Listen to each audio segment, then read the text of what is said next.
لما يكون في مواقع تانية عايزه تاخد مني حاجه وانا لما باجي هتكلم من حقي ان انا اتكلم معاها. يعني انا مش حصري لحد، لكن موقع نادي الزمالك لازم محترم. المواقع الثانيه كلها اللي من حقها لما تصرح بحاجه هياخدوا مني برضه نفس الكلام اللي انا عايز اقوله.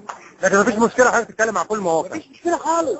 اذا اتكلمت اساسا انا ما بتكلمش، اذا اتكلمت هتكلم مع الجميع. لما اجي اتكلم مش انا شوف المجموعه كلها، مش انت بتيجي لما بتكلم في حاجه كله بيتكلم تمام؟ فمفيش حاجه، مفيش مشكله كله. انا عموما ما بتكلمش ولا هنا ولا بس لو دي حاجه التصريح للناس كلها تمام. بيقولوا ان حضرتك قلت ان انت هتتكلم بس للموقع الرسمي.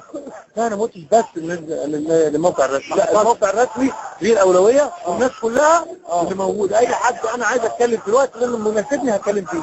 وبرضه الاعلاميين والناس دول بيحترموا حضرتك ويقدروا رغبتك دي. فيها مشكله؟ وانا مش مسؤول عن اي حد يقول اي حاجه وانا ما قلتهاش. مش معنى واحد يقول واحد انت حد كاتب تصريح على لسانك انا ما قلتش حاجه. طب النهارده المصري اليوم كاتبين ايه؟ كلام قال لك حسام حسن يحذر من الاهلي، جوه الكلام ما فيش حاجه. انت سمعتني بكلمكم في حاجه؟ لا. هم عايزين الناس تعمل اثاره. قول ان انا مبسوط. فين محمد يحيى فين؟ واسلام صادق، يعني مش هم اللي كاتبينها؟ انا بصرح ولا ليه علاقه باي انا ليه؟ انت بتكلمني بتجيبني بتكلم معاك انا في فريق.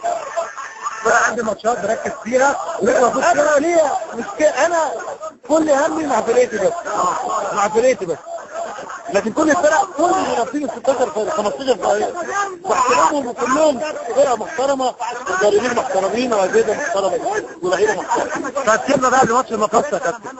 انا مش بعتب على حاجه مكتوب في المصري اليوم ككلام عبد الواحد السيد مش عارف راح فين. ما عرفتش كابتن يحيى ايه بقول لك يا كابتن مسألة الماتش بتاع انا مش مسؤول. انا مسؤول عن اي حد يقول حاجه. طب كابتن سؤالك ايه يا كابتن؟ طب ماتش المقصه انا عايزين رايح.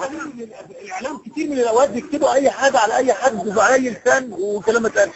الغريب ان عرفت ليه انا ما بتكلمش مع اي حد؟ عرفت ليه؟ طيب بتكلم مع اي حد والمؤتمر الصحفي الوحيد اللي ممكن اعمله بعد الماتش هو اللي ممكن اتكلم فيه بعد كده. خلاص؟ اي كلام عايزين نعرف يا جماعه.